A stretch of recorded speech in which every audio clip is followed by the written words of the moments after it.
Hi,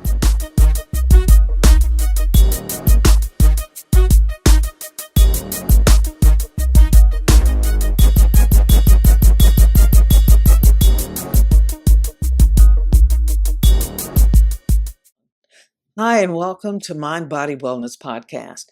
I'm Lisa Bass Cooper, your host and founder of Holistic Homes. We're a supportive housing and mind body wellness nonprofit based in Washington, D.C. and Prince George's County. This podcast explores innovative approaches to mental health treatment and paths to recovery. We launched this podcast this spring during Mental Health Awareness Month with the intent to focus on the well-being of our family members and friends who live with mental health conditions every day. I'm pleased to introduce our guest for this podcast, Mr. Clifton Pope. He is the CEO of Health Fitness Wealth Business. It's a personal training enterprise based in Corpus Christi, Texas. Clifton, welcome to Mind Body Wellness Podcast. Thank you for having me as a guest on the Mind, Body, and Wellness Podcast, Lisa. I'm truly honored and humbled to be here. Great. And Clifton, I'd like to start our discussion with how we met. You know, it's been almost a year since we had that chance encounter in Washington during the U.S. Black Chamber of Commerce Conference. And now here we are collaborating to offer your services for holistic homes and to talk about those services. So, I'm really excited about it. Tell us, I just want to know a little bit about why you stayed so focused on the vision that I shared with you back then. That's a great question. It's crazy how time flies, first and foremost, Lisa, because you are right. I mean, it's been just about almost a year this month here in July where we met at the USBC National Convention, and when we had that instant interconnection as far as just introducing ourselves as far as what we do and stuff, and then something about it to where it was like I knew in some form of capacity when we connected we were going to eventually see each other down the line as far as us showing a desire to want to work with each other, just as far as for something that's bigger than the both of us, as far as putting both of our skills, gifts, and talents together.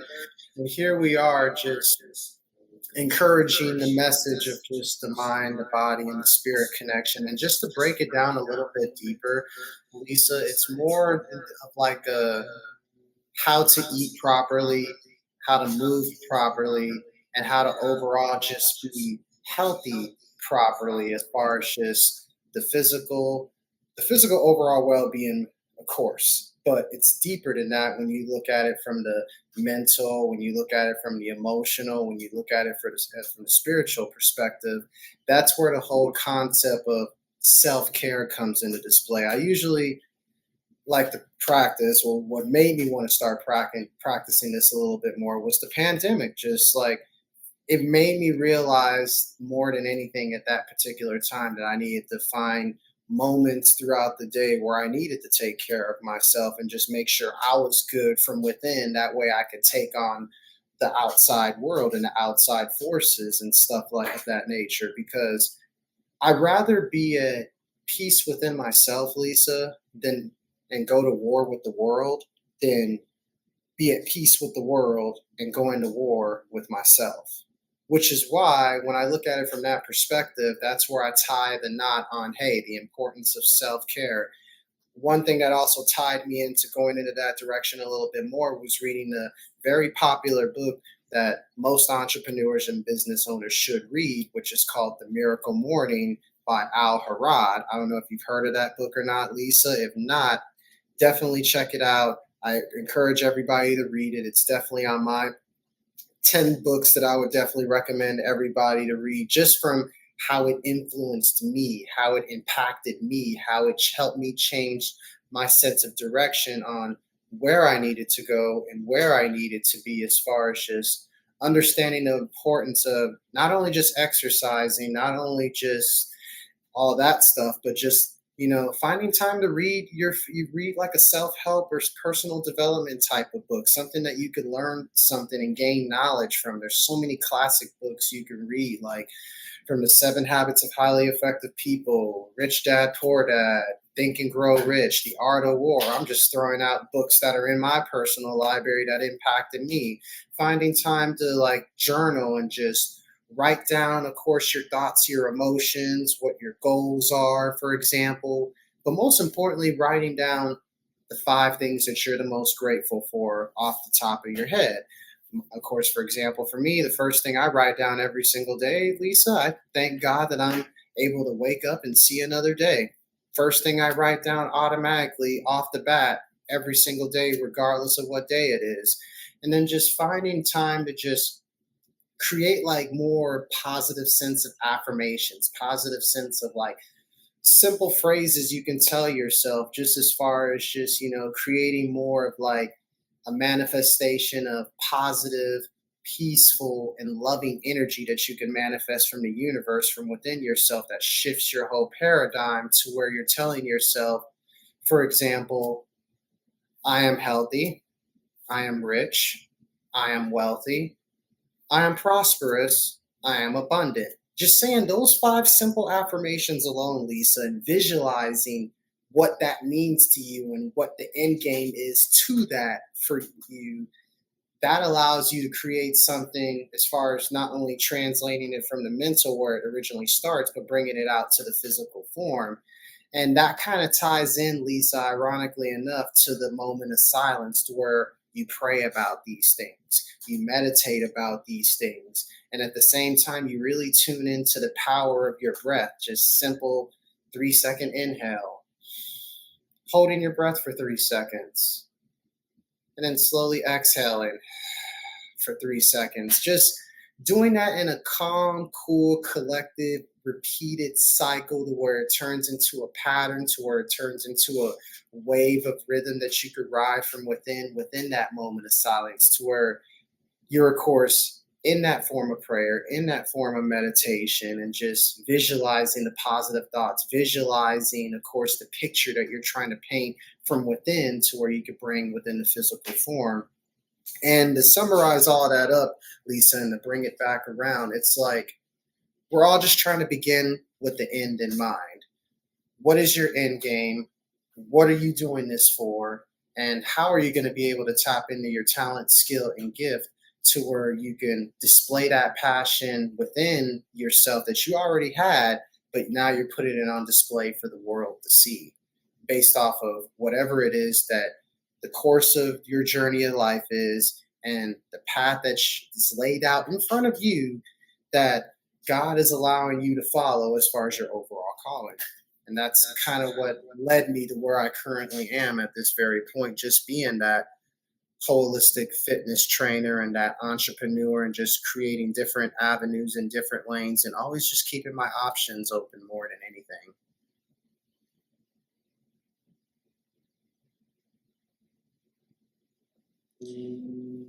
I have a little background noise, so we might have to do this again, but I'd like you to tell us a little bit about your transition from the pharmaceutical industry to personal fitness.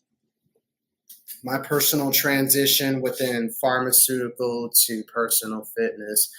The fitness side, Lisa, has always been within me ever since I was a little kid, just growing up with my mom being a nurse. So I kind of was already having a taste of the conventional medicine side, with my mom being a nurse, having to go with her at times to the hospitals, being exposed to that environment at an early age growing up.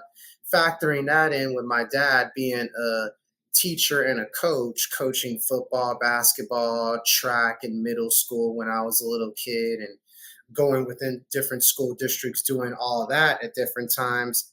I've always had kind of like the best of both worlds to an extent, as far as seeing like the healthcare, medical, conventional side, and at the same time the physical education and the education aspect of just teaching and providing information, knowledge, and resources, which kind of brought it all back around together to where it allowed me to, of course, establish health, fitness, wealth, business overall during the pandemic. And it kind of led me at the time growing up to where I did, of course, graduated from Moody High School, born and raised in Corpus Christi, Texas, my whole entire life. Then, Of course, growing up with my mom and my dad, my mom being a nurse, my dad being a teacher and a coach, my dad always instilled the importance of me just always exercising, always eating right, and always getting an adequate amount of sleep. Two out of the three I do very well. Still working on the consistency with the adequate amount of sleep, but with this fast paced world that never stops, and then your mind doesn't stop on top of that, it's a little bit of a challenge. Doable, but a challenge. But he instilled on me those three things, and I took those three things whenever he would throw me in all these different kind of sports growing up as a kid. Your parents showing your kids different kind of sports, seeing which one you stick to the most, and then building something out of it. I used to play football, basketball, baseball, did martial arts, tried golf, tennis, all those things. Stuck to basketball the most. So when I was a little kid, played basketball all the way up to high school. Graduated Moody High School in 2010. Then I transitioned to going into Del Mar College, where I decided to try both of my parents' career choices to see if that would fit me to maybe follow their path. But then I realized nursing at the time was a little bit too challenging, and I wasn't in the right mental space to be able to take that on, so that didn't work. Same thing with the kinesiology aspect for my dad being a teacher and a coach. Again, mental space, a lot of factors into it. I was just at the time growing up hanging out with the wrong crowd, people I shouldn't have been hanging out with, partying more than I should have, going through that phase, and just all these different transitions throughout life, which allowed me not to be in that mental space at that particular time to where I can be able to accomplish that. But I was able to kind of maneuver my way out of it, transitioning, working from different job to different job to different job, because I was at the Del Mar Community College from 2011 to 2014, trying to go back and forth between those majors that with my mom and dad, trying to figure myself out. Then I just decided, you know what? I'm gonna just drop out. I'm gonna work. I'm gonna, of course, save up some money to where I can get my own place, that kind of stuff, and figure myself out from there.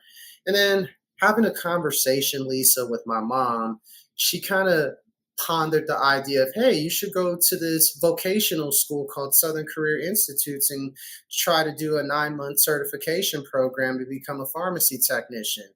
At the time, I was working for a delivery service company, and again, I had it on the back of my mind at the time, Lisa, but I was like, I'll figure this out. But then few months went on, then I decided to take my mom up on her offer, signed up, did the 9-month program at Southern Career Institute here in Corpus Christi, Texas, to where I got certified as a pharmacy technician because I wanted to understand the conventional medicine side of things and how it benefited the overall health and all that stuff. And that kind of drew my passion and kind of on top of what I was already doing before I even knew it. And then, pandemic happened. That was when times in the pharmacy became like completely different, to where it sucked the joy and it sucked the passion and it sucked the love out of me wanting to do it. And at the same time, I wanted to take on more of a hands-on approach because I was tired of seeing patients coming from doctor's visits, coming from the hospital, back and forth with the insurance companies and all that stuff. They're already stressed out mentally, emotionally, drained as it is, full of anxiety, full of potential depression, all those things we hear about and stuff. And then I wanted to take on like more of a hands-on approach as just far as introducing them more to the holistic side, introducing them more into the natural remedy side. Basically taking them back in time to how the Native Americans used to take care of themselves way back when, and just remind them, hey, those methods are still available to where we can take control of our overall health ourselves, to where we can give the doctors and nurses a little bit of a break because they deal with enough as it is. They're dealing with life or death situations around the clock. I mean, I think we could take it upon ourselves, Lisa, in all honesty, to take care of like a dry cough or a sore throat or cold or flu-like symptoms with natural remedies that are available and always been around. And last time I checked, aren't going anywhere anytime soon. And it's that allowed me to, of course, mentally and spiritually, of course, praying to God about this, just build the path that I'm currently on to where it's like, you know what? I'm going to take matters into my own hands, show people the way as far as the natural, holistic, natural remedy path, and create like a transformation program out of this based off of overall, ironically enough, like my dad teaching and coaching as far as just the importance of just healthier habits, creating generational health, breaking those generational curses as far as just because your dad or your grandfather had diabetes doesn't mean you have to be the next one. You could be the person that breaks that generational curse by just learning how to take care of yourself as far as just getting back to the basics, eating right, exercising, getting an adequate amount of sleep, hydrating yourself, most importantly making time to just think and breathe and just remove yourself from your thoughts, ego, and your emotions every now and then, just so you can watch it pass and go and realize that it's still there, but you can detach yourself from that at any time versus remaining attached to it. No, I think that makes a lot of sense, a whole lot of sense. You brought up one thing that I think is really interesting, and that kind of has to do with the breathing helping the mind.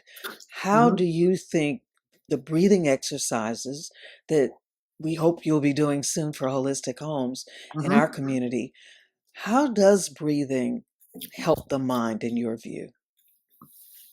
The power of the breath is the once you master the breath, Lisa, you basically master the mind. That's that's just a simple practice that's been taught in meditation for quite some time. It's just realizing that the breath is kind of like the engine which allows you to kind of like tune into your mind a little bit, because if you notice, whenever we get ready to breathe, Lisa, there's like a certain feeling and a certain sensation from within to where it like, if you feel like a signal's being received to your brain to where it's like, okay, I think he's getting ready to breathe in, we've got to tell the whole body to calm itself down a little bit, so it's like the moment you start breathing, I feel like the oxygen just flows all the way up to all sections of your brain, all through your lungs, throughout your whole entire body. And then as you exhale, and it's like that, the power of that breath, it's kind of like your brain floats up and then it kind of floats back down in like a calm, cool place. And it kind of like attaches itself back in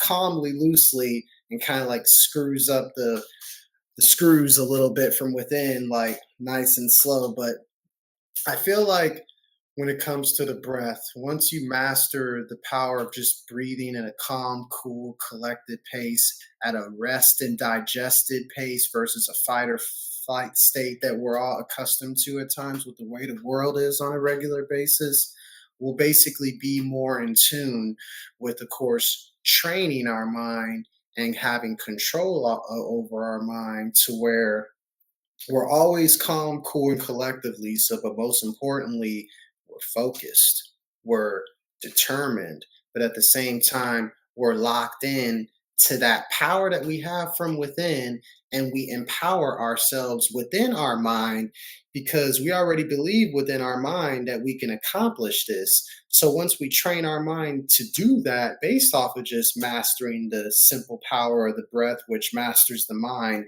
then before you know it, Lisa, your body follows suit. And it's like a vibration and it's like a frequency from the oxygen flowing in, and then of course carbon dioxide flowing out, and vice versa. No, that makes a lot of sense.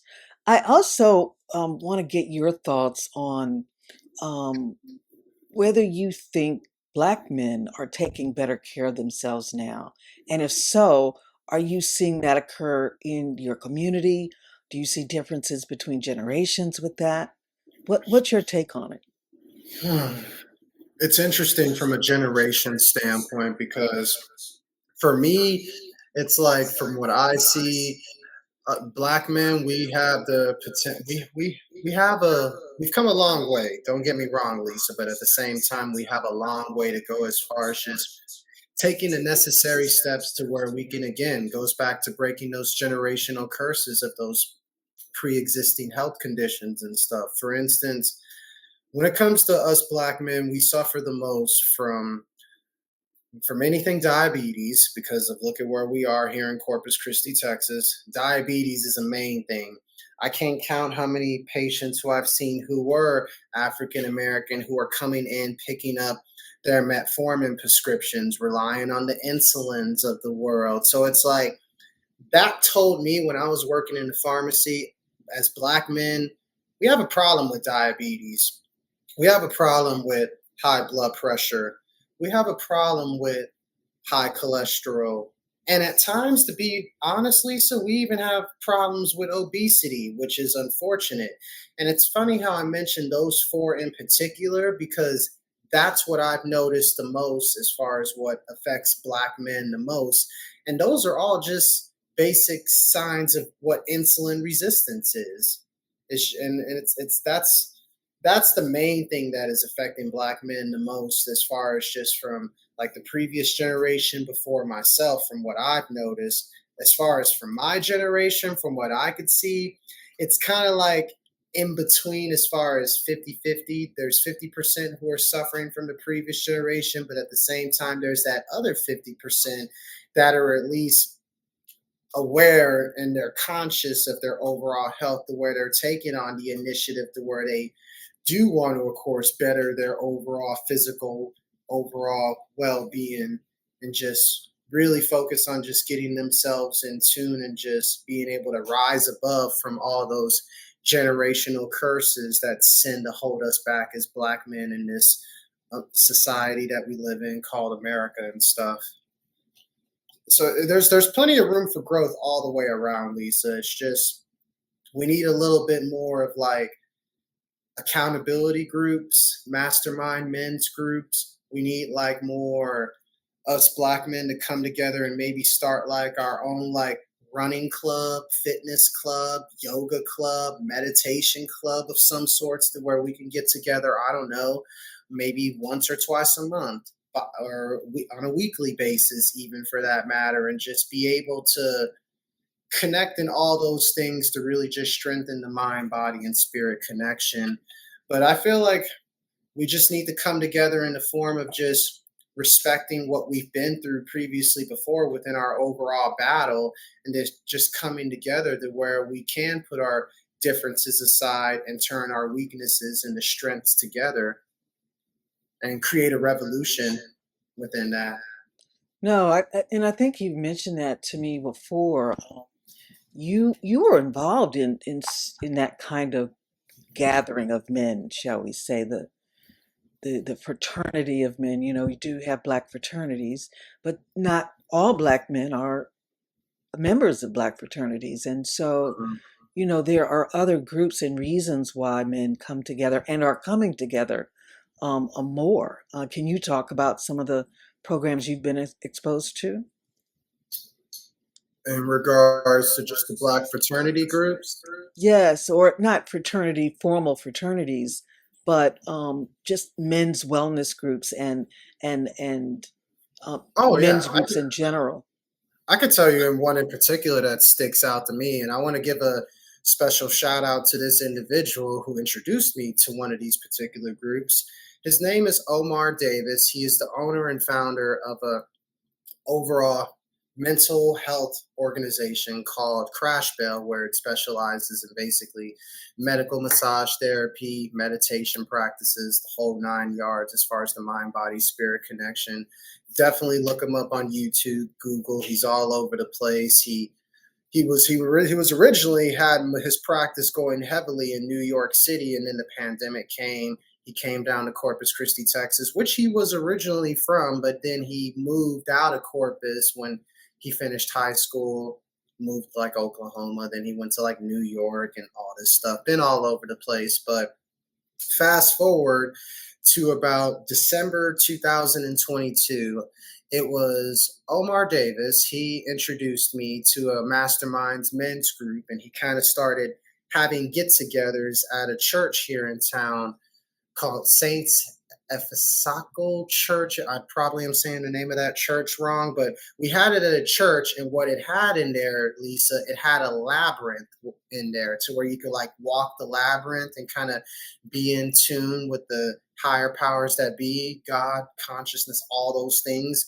And it allowed you to kind of just like, again, just have that moment of silence and time to yourself. It was like a walking prayer and a walking meditation in the way I can best describe it. I remember the first time I walked the labyrinth, Lisa. By the time I finished walking the labyrinth, I came out of there in tears because I literally felt the Holy Spirit from within me kind of just fully activated, just allowing me to let my thoughts, my feelings, and my emotions all out. And that's because I was going through a rough patch at that time. And it came in handy in particular. And that's just a primary example of some of the things that we did within those mastermind men's groups here in Corpus Christi, where Omar got together, myself, and a couple of other gentlemen. There was times where we had 6 or 7 gentlemen in there, and there was times where it was just me, Omar, and maybe a couple of other people, 1 or 2 people. I mean, it had its moments where we literally formed like a brotherhood, and we had that going for about a few months, and then life kicked in. Everybody drifted off in different directions and stuff of that nature. But one experience in particular, and I'll never forget this, it was around that same time, December 2022 and stuff, that time frame. I remember going out to the beaches we have here in Corpus Christi, Texas, and Omar, he introduced me to some of his mastermind men's groups members that were with him in New York City when he was doing the exact same thing.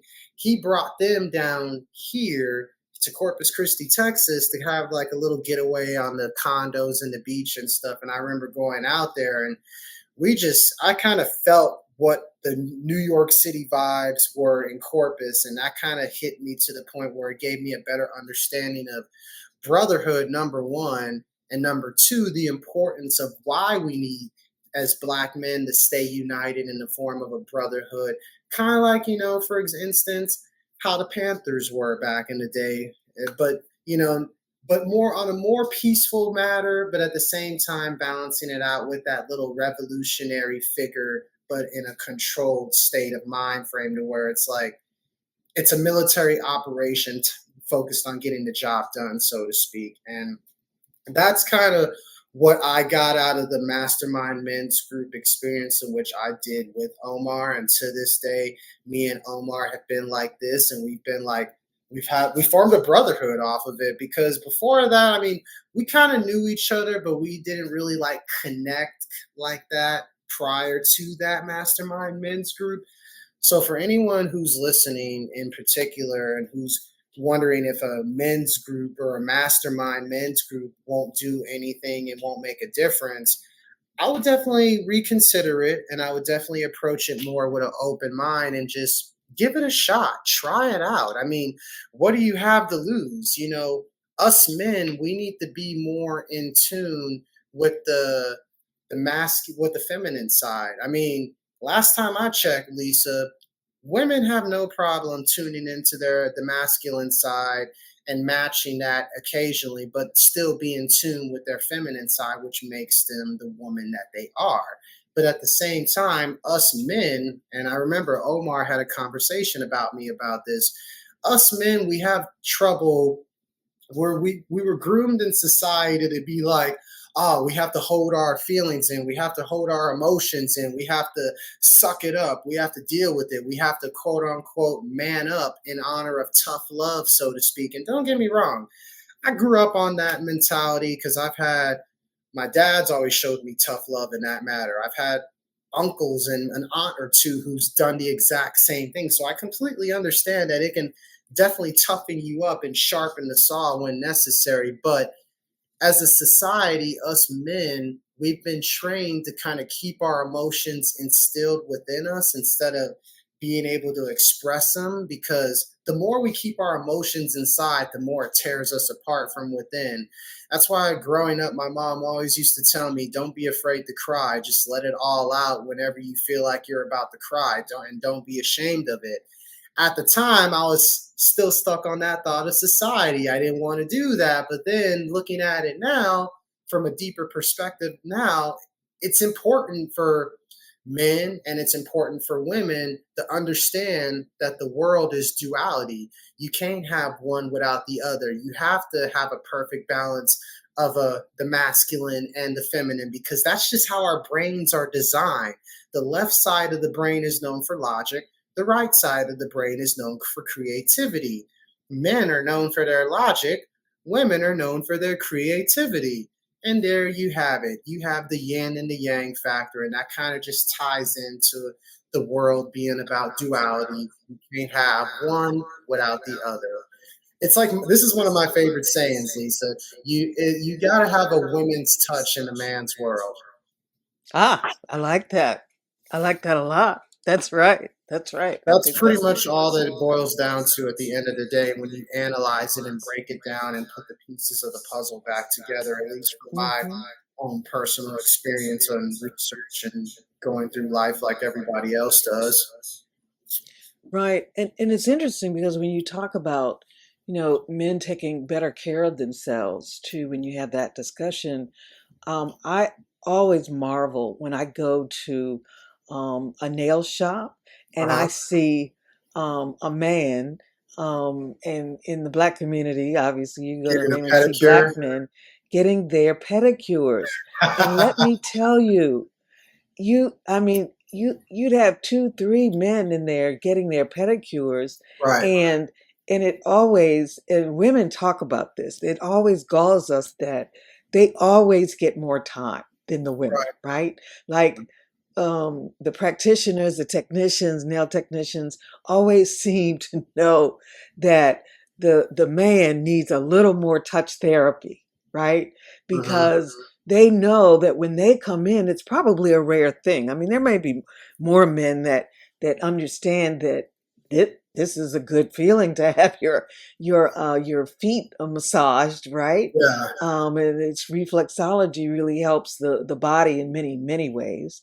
And those men who are knowledgeable about that fact Mm-hmm. probably are in there on a schedule, right?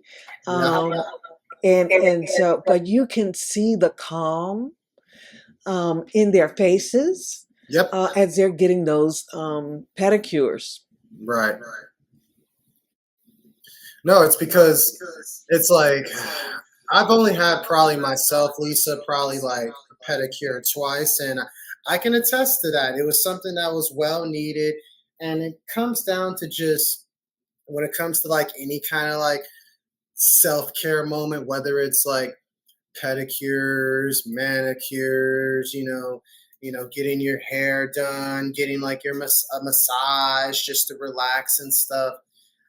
I feel like when it comes to those things, especially like in particular pedicures and manicures and deep tissue body massages of that nature, it's like I got a Swedish deep tissue massage about a couple of weeks ago from a therapist here in Corpus Christi, Texas, who was just trying to expand her business. And I remember her telling me in particular, massage needs to be a necessity versus a luxury.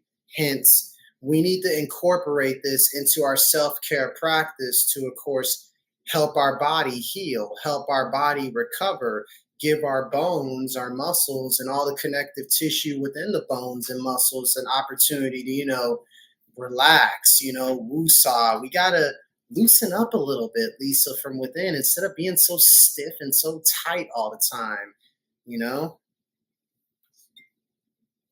I That's kind of what I absolutely, got out of it. yeah, right. It's very true. And it's interesting that you say it should be a necessity and not a luxury. Obviously, our finances play a part, right? What we That's the prioritize. key. That's the key right there. Right. It's about the finances. I know that I think twice before I spend it on a massage, and I do look at it as a luxury. But I think that when you realize what it does for you, I mean, I think that I was going through some stresses um, earlier um, in the quarter, I would say. And I just decided that this was something that I needed to do. And Hmm. as we've been discussing, the massage was very therapeutic, and it really wasn't as expensive as I told myself and that massages can be, because they can run the gamut in terms of cost. But I found a place that was reasonable, and a very good masseuse, and she did a great job. But it lowered the anxiety level that I was experiencing at that time, right?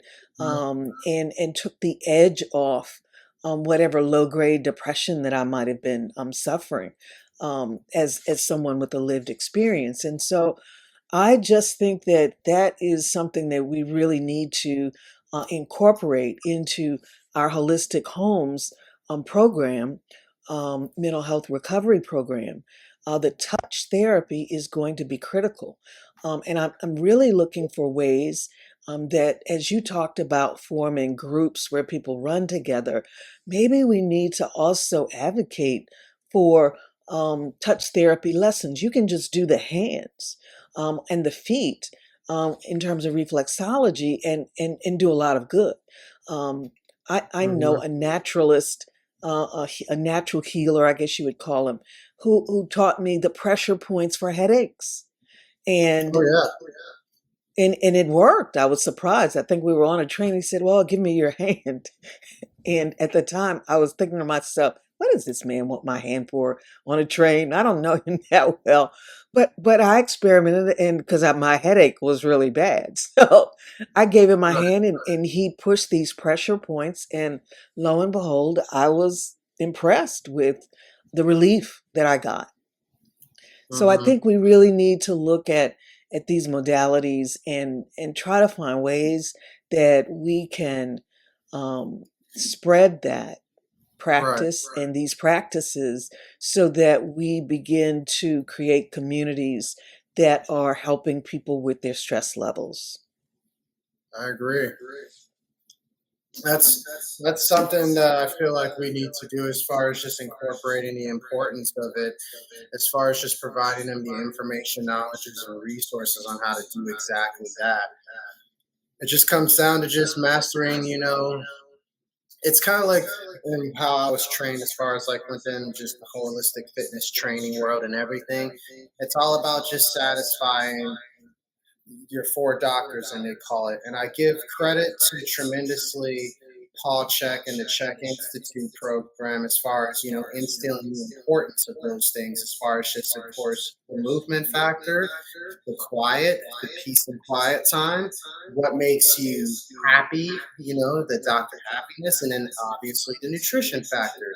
When you master all those four things together and do like constant assessments and evaluations on all those things to make sure that progress is made to where we're trending in the right direction, that is where we can tap into our full power as far as just accessing our mind on a regular basis naturally. Our body moves more naturally in a more primal pattern environment and a primal pattern setting. And at the same time, we're in tune with our overall spirit as we are engaging in our movement, as we are engaging in our thought powers to where it becomes it's like a spirit gym, so to speak. Absolutely. Absolutely.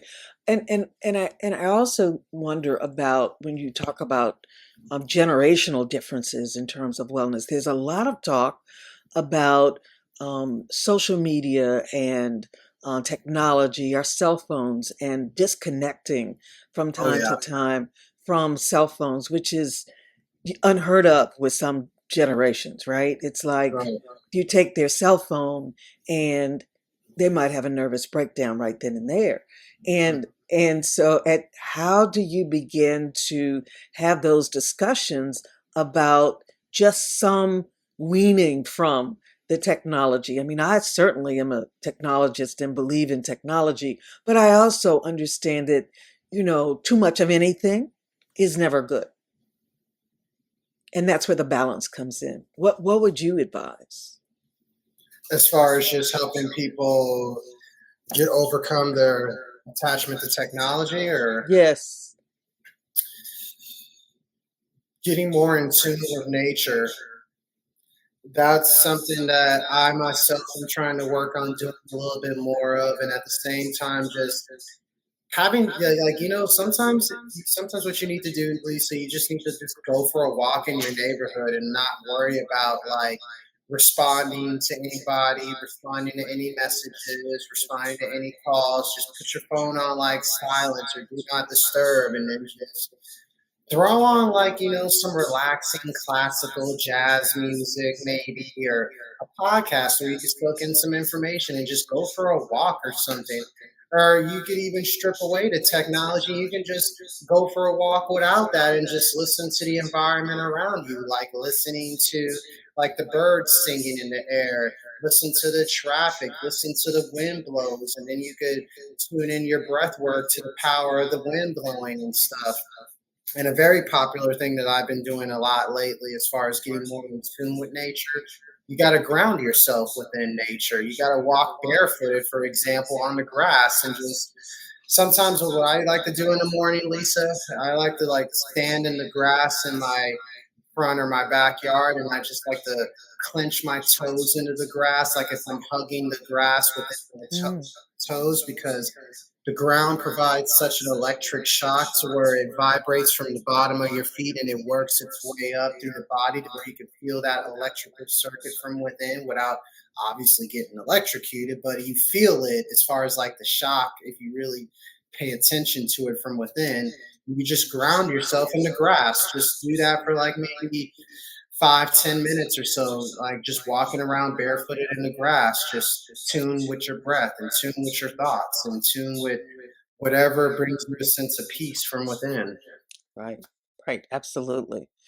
Well, before we wrap up, we have started a tradition of the shout out segment. You've done some shout outs that are good, and obviously, we're going to include those in the show notes. So please send me those links as soon as you can. Yeah, for Um, sure. but we have a tradition here. You have one on your podcast, right, where you ask those questions, which I Right. think Yes, is I very do. interesting. But we are choosing to shout out during this segment to recognize good works and progress in mental health Mhm. improvements. And you've talked about many of those during the show. But I also want to recognize a Dr. Francois Williams. He is also a Black male who is a psychiatrist, and he has a program called Talk Therapy. The therapy is spelled like hair in the middle. And he's working to increase the pipeline of Black men who are pursuing the field of psychiatry.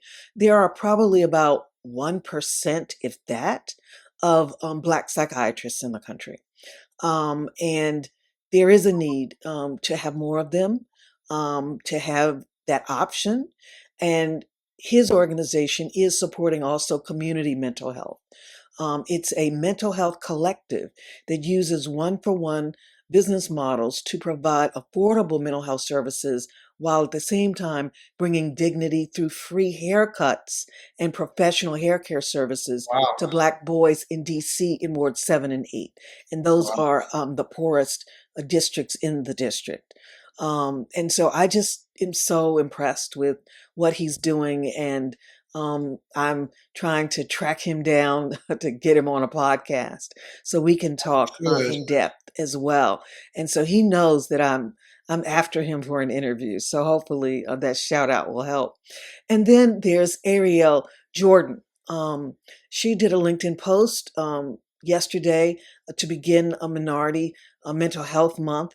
And Ariel is a mental health advocate and speaker. She's also an author. She's been nominated in the health and wellness category for the SAS Choice Awards by SAS Magazine.